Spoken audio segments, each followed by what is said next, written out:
Friday and it's October the 30th. I thought I'd bring Jonah to say hello to you before he insists upon going down, like just about right now. He wants to go and do his own thing, right?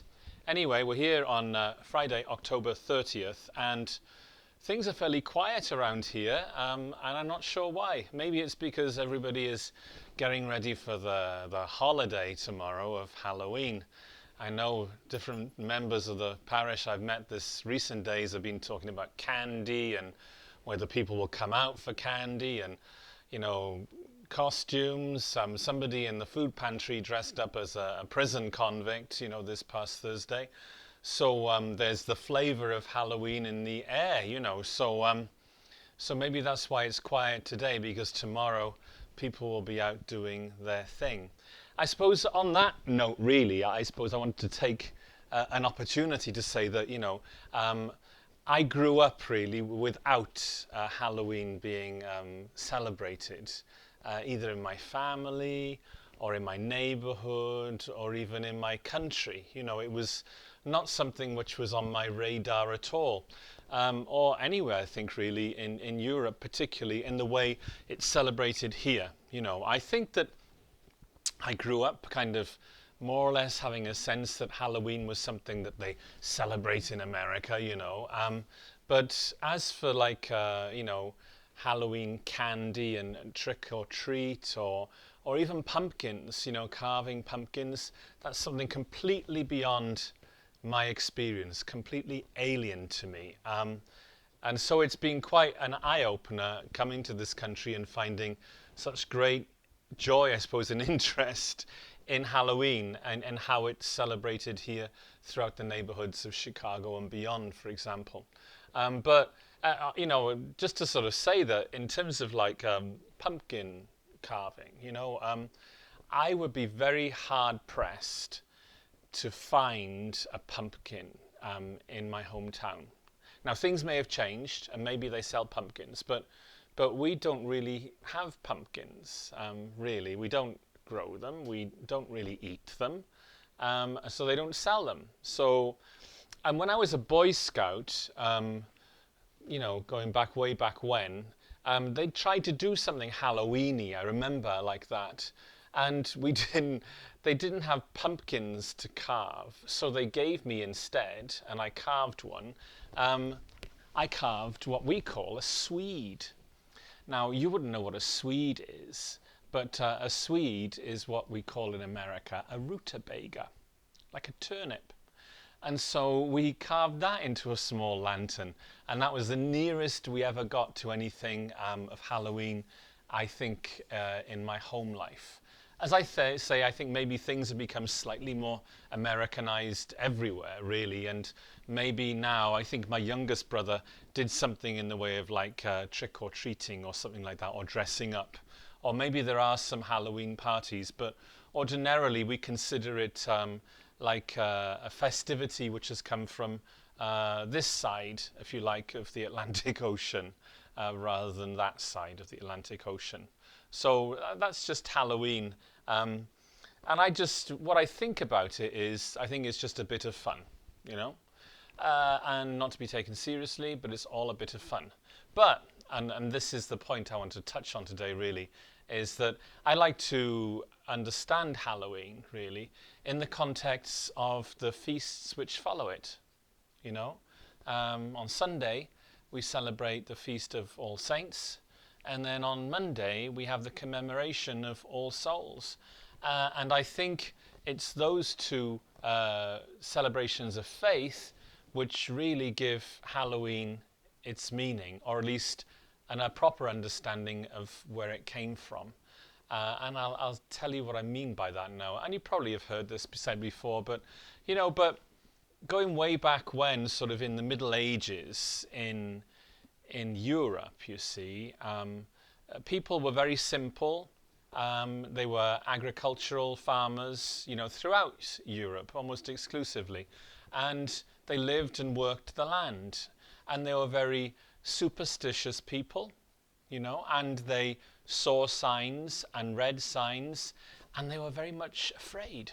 They were very much afraid. That's why they were very much afraid. They had great superstitions, And that's why they thought there were, demons and beasts and ghosts, and they had very strong belief in all those kinds of things.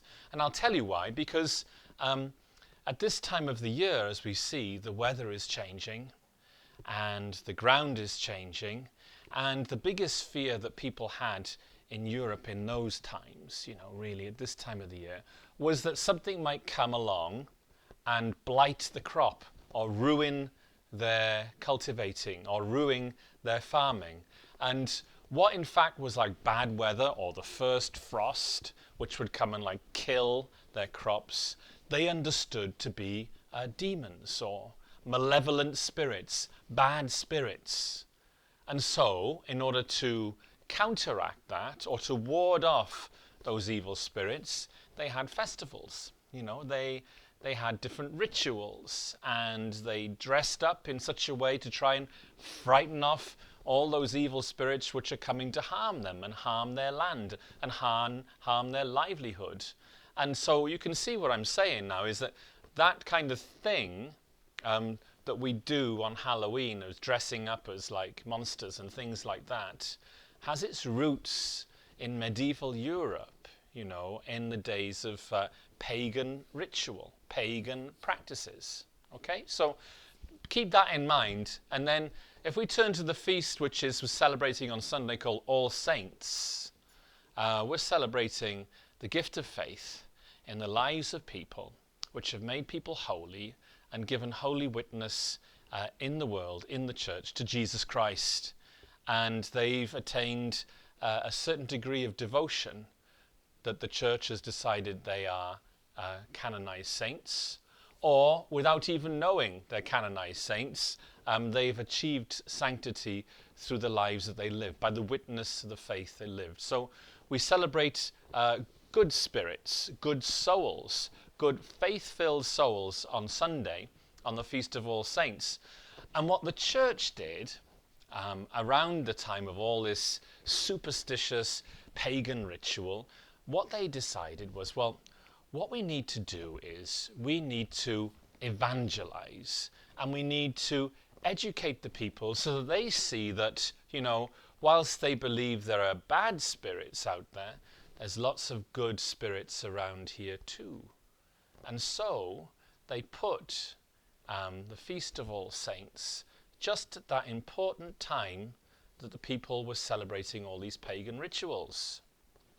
And therefore, what we call Halloween, which means Hallows Eve, or the evening before All Hallows, and All Hallows means All Saints, is the origin of what we're celebrating tomorrow on the streets here in Schaumburg and wherever else they celebrate Halloween.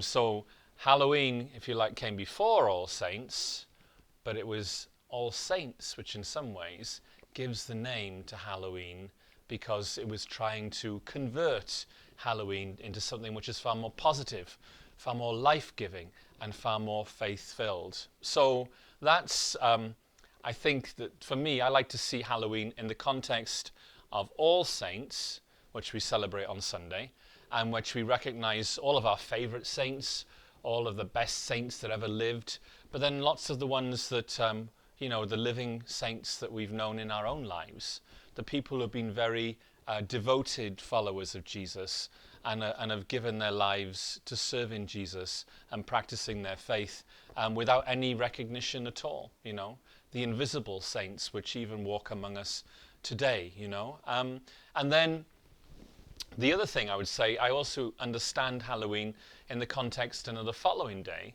which is Monday, when we celebrate the commemoration of All Souls. Now that commemoration is, all of our deceased relatives and friends, those who've all now passed into eternity, all those who have died and are journeying now towards God in eternity. That's another celebration in which we remember all those who have been a part of our lives and remain a part of our lives and who are part of God's holy church.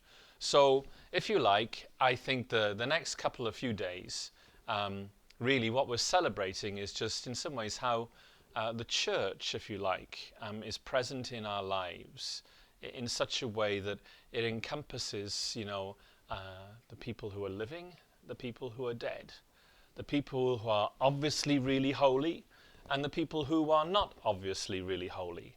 And then all the people who have been maybe struggling with their faith and who are still on their way to find holiness in eternity with Jesus Christ. And so I think it's a special time. It's a holy time. And I always have very good memories of the feasts that we're going to celebrate in the days which are to come. So, for example, the Feast of All Saints. What I remember most about that feast is that in my homeland, and when I was a kid, we used to have a day off school. So we didn't have to go to school on the Feast of All Saints. That's all gone, however. That's changed, But back in the 70s, we'd have a day off school in a Catholic school. It was a day off, so that was great.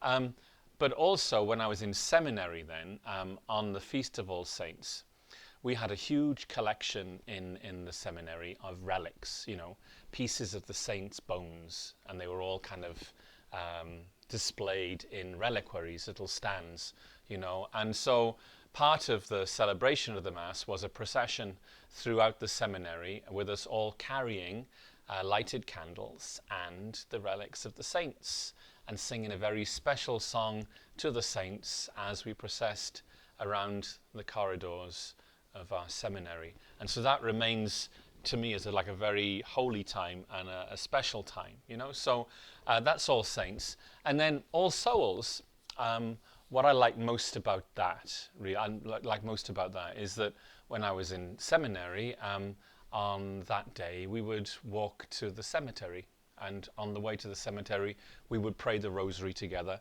and we would go and buy flowers, because flowers were being sold at the gravesides, and take them to whoever. I mean, I didn't know anybody in the cemetery per se, but it was a privilege for us to go as seminarians and pray for the dead and to put flowers on their graves.